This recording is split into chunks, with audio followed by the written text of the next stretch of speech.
Welcome to the deep dive. We're stepping back into a pixelated nightmare today, dissecting a game that didn't just set a standard for a genre, but carved its name into video game history in big, bloody letters. We're going back to Raccoon City, September 29th, 1998, for the original terror. That's right. Forget the remakes, the sequels, the whole sprawling universe for just a moment. We're peeling back the layers on the PlayStation classic Resident Evil 2. Think fixed camera angles, tank controls, and strategically using every single ink ribbon you find. This isn't just a trip down memory lane, although, yeah, there will be plenty of nostalgia. Based on the sources we've gathered, articles, research, our own notes, our mission is to understand what made this specific game, the 1998 original, so uniquely terrifying, so utterly compelling. Right. And why it's still talked about today. It's less of a history lesson and more of an autopsy of a legend, We'll explore its famously troubled beginnings, meet Leon S. Kennedy and Claire Redfield, dive into the revolutionary scenario system, confront those unforgettable enemies, from shambling zombies to lickers and William Birkin's monstrous forms. Ugh, Birkin. Navigate the labyrinthine Raccoon City Police Department, uncover the secrets beneath the city in Umbrella's lab, break down the survival horror mechanics that made every step a decision, soak in that masterful atmosphere, and look at the massive impact it had. So, dim the lights if you dare. Maybe check behind you. Prepare to return to a city collapsing into pure horror. Our deep dive into Resident Evil 2 begins now. Before we plunge into the chaos of September 29th, let's quickly set the scene. The original Resident Evil dropped in 1996 and was a seismic event, right? Oh, absolutely. It didn't invent survival horror, but it absolutely blasted it into the mainstream consciousness. The Spencer Mansion became this instantly recognizable, terrifying place. Absolutely. That success made a sequel inevitable, but Capcom knew they couldn't just do the same thing again. And actually, the first attempt was a bit too similar. Right. Leading to one of gaming's most famous development stories, the scrapping of Resident Evil 1.5. Oh, yeah, I remember hearing about that. Hideki Kamiya was directing, Shinji Mikami producing. It had Leon, but a different female lead, Elza Walker, this biker college student. That's the one, Yeah. Elza Walker. And the RPD building itself looked completely different, more modern, kind of bland, maybe. Yeah, less character. Exactly. Reportedly, they were 60–80% done, which is just wild to think about. 60 to 80%. Wow. But Mikami and the team felt it wasn't exciting enough, that it too closely echoed the first game. They scrutinized everything, the story, the environments, the characters. It was an incredibly bold, almost unprecedented move to just say, no, this isn't good enough. Right. Trash years of work. That must have been brutal for the team. But it speaks to their ambition, I guess. So they basically started over. Pretty much. They did. They brought in Noboru Sugimura, a professional screenwriter, to inject more narrative depth and cinematic flair. Okay. That's where Claire Redfield came from, linking the story directly back to Chris from the first game. Ah, okay, that connection. And the RPD was redesigned into that gothic, museum-like structure we know and love to hate. The scenario system also got refined during this rebuild. And the result. The game that shipped in January 1998. Yeah. It felt like such a massive step up from the first one. Bigger, bolder, more intense. It was a quantum leap, as some described it. Everything was amplified. The scale was larger. The stakes felt higher. The horror was more visceral. And after all that pressure, all that rebuilding, the anticipation was immense. Could they do it again? And the answer, thankfully for us players, was a very loud, terrifying yes. So let's actually step into Raccoon City. The game doesn't ease you in. That opening cinematic, even with 90s CGI, is brutally effective. The city is already gone, isn't it? Just chaos and flames. Total pandemonium, yeah. The setup is incredibly simple yet devastating. It's only 2 months after the mansion incident from the first game. It's just 2 months. But Umbrella Corporation, the shadowy pharmaceutical giant behind the T-virus, has let the contagion completely engulf Raccoon City. And it's not just the mansion anymore. This is an entire metropolitan area. What, about 100,000 people? Just gone or turned? Yeah. The RPD is overrun, officers are zombies, the government response is slow, maybe deliberately so, and failing completely. It's a complete societal breakdown in a seemingly normal American town. Exactly. And this provides the horrific canvas for our two protagonists, who arrive completely unprepared for the extent of the nightmare. Speaking of them, we have Leon S. Kennedy. Rookie cop, first day on the job. Talk about bad timing. Hey, worst first day ever. He feels a bit naive at first, right? but with a strong sense of duty, just thrown into this hell. Absolutely. He's the outsider, the innocent stepping into the middle of an undeclared biological war.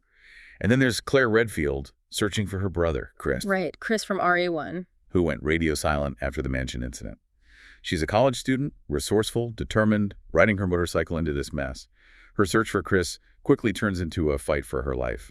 And they're meeting. Pure chaos. Leon crashes his Jeep avoiding a zombie. Claire's at a gas station diner when things go south. Yeah, explosions, gunfire. They meet in the middle of a gunfight surrounded by the undead. That opening sequence, it gets your heart pounding instantly. And that iconic moment where Leon sees his first zombie in the alley slowly turning towards him, lit by the fire. Chills every time. Still does. Totally. They form this immediate desperate alliance. Where do you go in a city overrun by zombies? To the police station, right? It should be a safe haven. That's the logical thought. Of course, in Resident Evil, the safe haven is usually the most dangerous place of all. Usually is, yeah. And the story isn't just about getting out. It's about uncovering the terrifying truth behind this new G-virus and the sheer depravity of Umbrella's actions. Personal survival becomes intertwined with a massive corporate conspiracy. Now, one of the biggest reasons RE2 stands out is its unique structure, the scenario system, or zapping system. It wasn't just picking Leon or Claire at the start, was it? No, not at all. That's what made it so revolutionary for the time. You choose Leon or Claire and play their A scenario. But once you finish, you unlock the other character's B scenario. Okay. And the B scenario isn't just a different route through the same levels. It happens concurrently with the A scenario and is directly affected by the A player's actions. That's the mind-bending part. If the A player took an item, it might be gone for the B player. Exactly. Or maybe it's in a different spot. If the A player solved a puzzle or opened a shortcut, the B player benefits. Or maybe faces the consequences, right? Right. Doors might be unlocked. Or maybe an enemy is now waiting because of something the A player did. How did that impact replayability and understanding the story? It was immense. It wasn't until you played both an A and a B scenario that you truly understood the full timeline, how their paths crossed, and the scope of the events. Right, you see it from both sides. It made Raccoon City feel like this dynamic, horrifying place where things were happening simultaneously. It really pushed you to play multiple times to get the complete picture. And the supporting characters were tied to these scenarios, right? Leon had Ada Wong. Yes, Ada Wong. Mysterious, capable, searching for her supposed boyfriend, John, who worked for Umbrella. Right, John. She's this enigmatic figure, full of secrets, adding a noirish intrigue to Leon's story. Their interactions are tense. You're never quite sure whose side she's on. Totally. And that relationship is a big part of Leon's arc. And Claire's story had Sherry Birkin. Sherry Birkin, the young daughter of the Umbrella scientists, William and Annette Birkin. Claire finds her hiding and basically becomes her protector. Poor kid. Yeah. Sherry is the innocent, caught in the middle, incredibly vulnerable, and protecting her gives Claire's journey this really strong emotional anchor. So the system isn't just a gameplay gimmick. It's a way to tell a richer, more interconnected story, showing how these personal struggles play out against the backdrop of citywide collapse. Exactly. Their fates really are intertwined, even when they're on opposite sides of the RPD. You see their paths cross at key moments. Let's talk about that RPD building. It's iconic. But it's not like any police station I've ever seen. Definitely not. It's a former art museum. And that contrast is key to its horror. Yeah, how so? Well, it was a place of public order and safety, now completely violated and overrun. The grandeur of the building, the marble, the statues, the Gothic library makes the bloodstains and barricades feel even more horrifying. It felt like a character itself. So sprawling, so easy to get lost. Why was designing it like a museum filled with weird statues and cryptic puzzles so effective for survival horror compared to maybe a more realistic modern police station like in the 1.5 version? Well, the museum setting allowed for that intricate puzzle box level design that carried over from the first game's mansion. You're not just finding modern key cards. You're looking for medallions, manipulating statues, solving abstract locks with, spade keys, heart keys. Right, the card suits. It forces exploration and backtracking in a way a simple grid of offices wouldn't. It creates a powerful sense of being trapped in this beautiful, deadly labyrinth. The map becomes absolutely essential. And the fixed camera angles in that environment. Yeah. Oh, man, you couldn't see around corners. You had to listen. Absolutely. The cameras were a deliberate, artistic, and gameplay choice.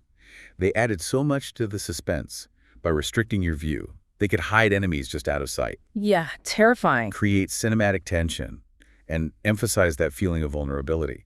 While they could sometimes make combat tricky, for atmosphere, they were essential.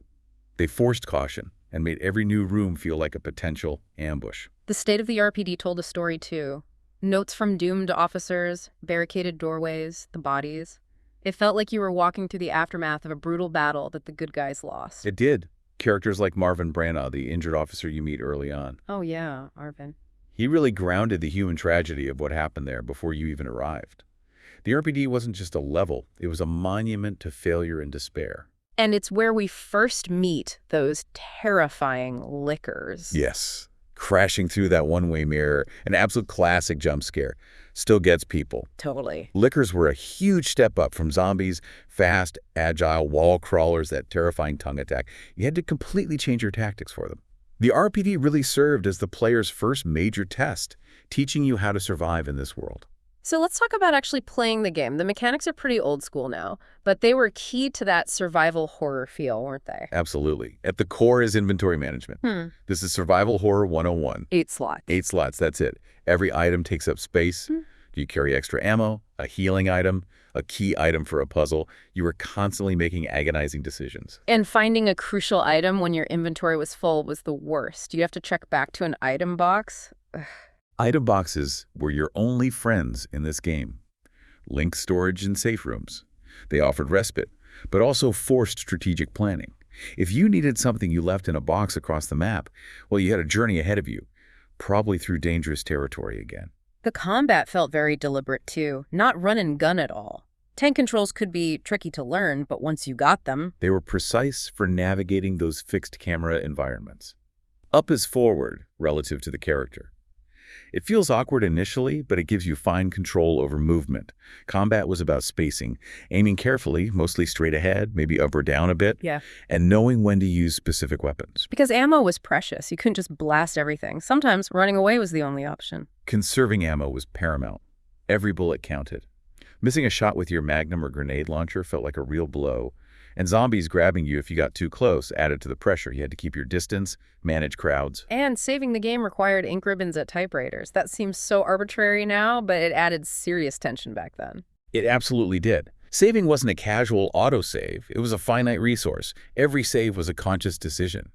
If you were low on health and ammo, far from a typewriter, that walk felt infinitely longer and more terrifying. It raised the stakes significantly. And the puzzles were everywhere. Find this item, combine it with that, input this code. They were usually logical within the game's bizarre world, I guess. Yes, and the notes and files you found often held the clues. Reading those diaries and reports wasn't just for lore. It was essential for figuring out puzzles and progressing. The map, of course, was your constant companion, marking locked doors and guiding you. And I appreciated the visual health cues, no big health bar cluttering the screen. You just saw your character start holding their side or limping. It was effective environmental feedback. You had to check the inventory screen for specifics, like caution or danger, adding a layer of risk. All these mechanics, limited inventory, scarce resources, deliberate combat, finite saves, environmental puzzles work together to create that feeling of vulnerability. Every choice felt important. That was the heart of the survival horror experience. Okay, time to talk about the things trying to kill you. The bestiary in Resident Evil 2 is incredibly memorable. It really is. Obviously, you have the standard zombies, the shuffling, groaning backbone of the outbreak. They were improved from the first game, appearing in larger numbers, more varied animations. Yeah, seemed like more of them. They're not fast, but their persistence and ability to overwhelm in numbers make them terrifying. And you always had that fear a downed one might get back up if you didn't get a headshot or burn it. Or wait, burning was later. But just, that uncertainty. Right, playing possum. But the real showstoppers, the lickers. Oh, the lickers. The stuff of nightmares. Yeah. Result of a zombie mutating further. Skinless, exposed brain, blind but amazing hearing, incredibly fast, agile, climbing on walls and ceilings. And that tongue. The tongue? You had to fight them differently. Shotgun or grenade launcher, usually. The silence before you heard their clicks or skittering was agonizing. The zombie dogs were always a sudden shock, too, coming through windows or around corners. Fast, attack in packs, hard to hit. You usually needed a shotgun to deal with them quickly. And then you had the environmental threats, giant spiders in the sewers injecting poison. Poison was the worst. Needed those blue herbs. Yep. And the creepy plant 43, or ivy, in the lab spitting acid and seeds, really unsettling movement. And that giant moth in the lab was particularly nasty, laying eggs that would hatch inside you. A unique way to add a ticking clock status effect. Run to the antidote, quick. But the real stars, or rather the main source of your suffering, were the boss encounters, primarily tied to William Birkin. William Birkin, the brilliant but deranged scientist who created the G-virus and then injected himself with it to stop Umbrella getting it. Exactly. And you fight him in stages, right? Each one more grotesque than the last. Yeah, that progression. Progressively more mutated and powerful. From the somewhat humanoid first stage with the giant arm and that big eye on the shoulder. Creepy eye. And more bestial forms, and finally, just this hulking, multi-limbed abomination in the later stages. Each fight required learning its patterns and conserving your most powerful ammo. They were truly horrific showcases of the G-virus's potential. And the other persistent threat, especially in the B scenarios, Mr. X, the Tyrant. The T-103. Deployed by Umbrella to retrieve the G-virus sample and clean up any witnesses. This hulking figure in a trench coat was relentless. He would stalk you through levels. She just appeared. Yeah. You couldn't conventionally kill him, only knock him down temporarily, waste precious ammo doing it, or just run. His heavy footsteps. Hearing those meant panic. You knew he was coming, maybe through the next door, maybe crashing through a wall. Oh yeah, bursting through walls. That was terrifying. And there wasn't much you could do but run or try to stun him. He added a persistent, almost stalker horror element that was revolutionary at the time. Constant, terrifying presence in the B scenarios. He really set the stage for Nemesis in RE3. Definitely. The final fight with him usually involved a very specific, powerful weapon showing up just in time. Usually a rocket launcher, yeah. Classic RE. The variety and design of the enemies were incredible for the time. Each one felt distinct, forcing you to adapt your strategy. They weren't just cannon fodder. They were integral to the horror and the resource management. We started in the RPD, but the nightmare doesn't end there. The journey takes you deeper beneath Raccoon City. Right into the sewers. A classic horror trope descending into darkness and grime. It's a stark contrast to the RPD's grandeur. Dark, damp, claustrophobic tunnels. Ugh, the sewer water. Exactly. And new threats like those giant spiders lurking in the water, shooting webs, poisoning you. And it's often here that you encounter Annette Birkin, William's wife and Sherry's mother. She's distraught, suspicious. Kind of unhinged, really. Yeah, and provides crucial pieces of the story about her husband and the G-virus. Her desperation and conflicting desires, trying to stop William, but also protect her work, her legacy, make her a really interesting, tragic figure. For Claire, the sewers are also where her bond with Sherry is really tested. Sherry's vulnerability, even briefly controlling her to get through small vents. Right, that little section. It heightens the emotional stakes. From the sewers, you eventually reach the heart of Umbrella's operation, the underground laboratory. This is where the science behind the horror is revealed. A sprawling, multi-level facility. Sterile and high-tech on the surface, but hiding horrific experiments and the source of the outbreak. You encounter the cutting-edge BOWs here, like the ivies. Yeah, the plant things. Yeah. And the lab is where the final confrontations with the increasingly mutated William Birkin take place as you try to escape or find a vaccine for Sherry. Right. Sherry gets infected in Claire's scenario. And Mr. X is also a constant terror here in the B scenarios, especially as the self-destruct sequence ticks down. Nothing like trying to solve a puzzle with him stomping around nearby. No kidding. The lab section is a masterclass in escalating tension. From research areas to containment zones, you're learning about the viruses while fighting the results. The puzzles involve computers, key cards, manipulating equipment. And the final escape is on an underground emergency train. A race against time, often the setting for the ultimate boss battles. It's a frantic finale in a confined space. This progression from the overrun city streets through the unique RPD down into the oppressive sewers, and finally the sterile, deadly lab, culminating on a desperate train escape, it's a meticulously designed descent into the core of Umbrella's darkness. Yeah, each area felt so different. Each environment feels distinct, poses different challenges, and serves the narrative. And the scenario system really made you see these locations differently. Different paths, different items, depending on whose A or B scenario you were playing. It added so much depth to the world design. It was remarkable how much variation they built into those environments to support the 4 different main playthroughs. It made the world feel incredibly interconnected and reacted to your choices, even if those choices were made in a previous campaign. A huge achievement for the time. Let's talk about something less tangible, but perhaps the most crucial element of survival horror: atmosphere. Resident Evil 2 absolutely nailed it. They really did. The atmosphere in this game is thick with dread, and the pre-rendered backgrounds played a massive role. On PlayStation hardware, real-time 3D couldn't achieve that level of detail. They looked amazing back then. Still hold up, honestly. They really do. These were like carefully composed paintings for every screen. And they use lighting and shadows so effectively. Flickering lights, deep shadows hiding threats. You felt like you were moving through a world of half-seen horrors. It was essential for building unease, and the environmental storytelling was top-notch. Just looking at a room, you could see the story of what happened there: overturned furniture, bloodstains, remnants of struggles. The RPD felt like a recent war zone. And those fixed camera angles, again, contributed so much to that feeling of unease and cinematic suspense. Absolutely. They framed the shots perfectly for horror. They did limit your view, forcing you to rely on sound or place the camera high up, making you feel vulnerable and exposed. Like you were being watched. Exactly. While sometimes challenging for gameplay, they were a huge asset for atmosphere. And the sound design.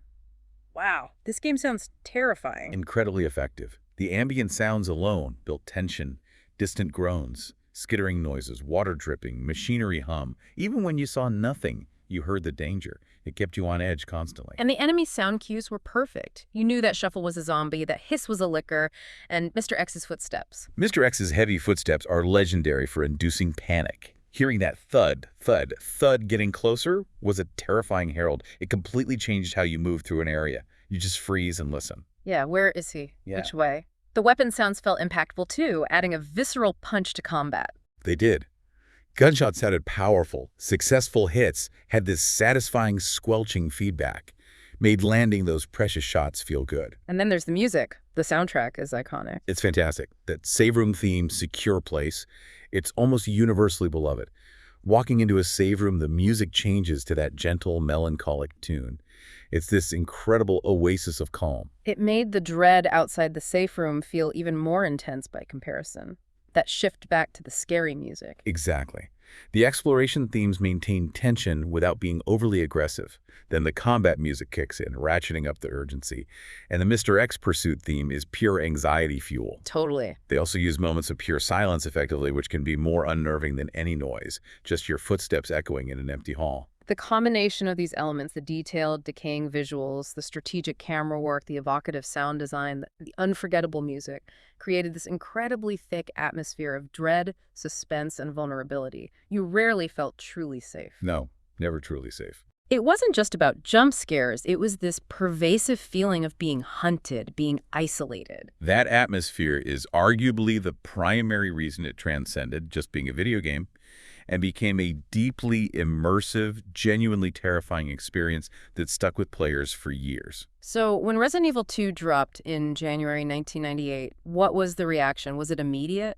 Oh yeah, it was a phenomenon. Widespread critical acclaim and massive commercial success. It immediately solidified Resident Evil as Capcom's flagship franchise and a titan of the survival horror genre. Critics absolutely loved it, didn't they? Praising how it improved on the first game in almost every way. Yes, the scale, the graphical detail, especially those backgrounds, the character models, the atmosphere, the sound design using Dolby Surround, all were lauded. Right, surround sound was a big deal then. Huge for immersion. The scenario system was a major highlight, praised for its innovation and replayability. The gameplay felt refined, the new enemies like Lickers and Mr. X, and the Birkin battles were major talking points. Yeah, you got your money's worth with the replayability. Definitely. It consistently received incredibly high scores, was a must-buy, and a strong contender for Game of the Year. That gamble to scrap 1.5 totally paid off. And commercially, it was huge. It sold millions worldwide on the PlayStation. It was one of the console's best-selling titles, a genuine system seller. Its success financially secured Capcom and allowed them to expand the Resident Evil universe in big ways. And its legacy? It's clearly profound. It didn't just follow RE1, it built on it and set a new standard. It refined many core conventions of survival horror, the mix of action, exploration, puzzles, resource management, and atmosphere. It became a benchmark for what the genre could be, influencing so many games afterwards. The narrative ambition with the A-B system was significant too. That wasn't really being done much. No, not like that. It showed that games could have complex interwoven narratives that rewarded multiple playthroughs for a full understanding. And it introduced characters who would become icons. Leon, Claire, Ada Wong, Sherry Birkin. Their debuts here established them as series mainstays. You still see Leon and Claire headlining games today. Absolutely. And those enemies. Lickers, Mr. X, G. Birkin, they are instantly recognizable monsters. Mr. X especially popularized that persistent pursuer idea that we saw refined later with Nemesis and RE3. Nemesis definitely felt like the next evolution of Mr. X. For sure. It definitely raised the bar for sequels. It showed how a follow-up could significantly expand and improve on the original vision while staying true to its roots. Its popularity even led to ports on various platforms, including the Nintendo 64, which was a pretty remarkable technical achievement, getting that whole game and FMVs onto a cartridge. Amazing feat for the N64 cart limitations, a testament to the game's appeal and technical ingenuity. And of course, its enduring legacy is most visible today in the highly successful 2019 remake. Which was fantastic. Yeah, it modernized the gameplay but wisely kept the core story, characters, and atmosphere intact, proving just how timeless the original design and narrative were. The remake's success really highlights the strength of the '98 original. Resident Evil 2 wasn't just a great game for 1998. It's a landmark title whose influence you can still feel today. It took the foundation laid by RE1, added ambition, innovation, unforgettable characters and monsters, and wrapped it all in an atmosphere of pure, unadulterated dread. It was a perfect storm of ambitious design, pushing the technical boundaries of the time and a deep understanding of how to terrify players. It stands as a beloved classic, and the echoes of its screams, the thud of Mr. X's footsteps, and that haunting save room melody still resonate more than 2 decades later. So, our deep dive into the Raccoon City nightmare of the 1998 classic Resident Evil 2 comes to a close for now. We've revisited the bloodied corridors of the RPD, navigated the dark sewers, and explored the chilling secrets of Umbrella's underground lab. We've pulled apart the innovative scenario system, the challenging mechanics, met the iconic characters, both the heroes and the monsters, and discussed how its masterful atmosphere was crafted through visuals, sound, and music. It really was a total package. From its challenging development to its massive success, Resident Evil 2 didn't just meet expectations, it redefined them for survival horror. It wasn't just about survival, it was about the pervasive dread, the strategic decisions forced upon you by limited resources. Every bullet, every herb. The intricate environmental puzzles and the compelling, interconnected stories of Leon and Claire. Its legacy is etched into gaming history. Iconic heroes and villains, a refined genre template, and an indelible mark on everyone who played it. Its influence is clear, and its themes, the dangers of unchecked corporate power, bioengineered catastrophe, and the sheer will to survive against impossible odds, feel chillingly relevant, maybe even more so today. We've covered a lot, drawing from our sources to revisit this masterpiece. But as any veteran survivor knows, the true experience lies in feeling it firsthand. The tension opening that next door, the sweet relief of finding an ink ribbon. Oh, that relief. The sheer terror as Mr. X's footsteps draw closer. Whether you played it back then or are just now discovering its history, we hope this deep dive offered some fresh insights or brought back some terrifyingly fond memories. The 1998 original Resident Evil 2 remains a monumental achievement, a masterclass in creating an immersive, frightening world. So, thinking about everything we've discussed today, the corporate secrets, the unstoppable biological threats, just fighting to survive moment to moment, what aspects of Resident Evil 2's nightmare stick with you the most? What does that feel like when you think about it today?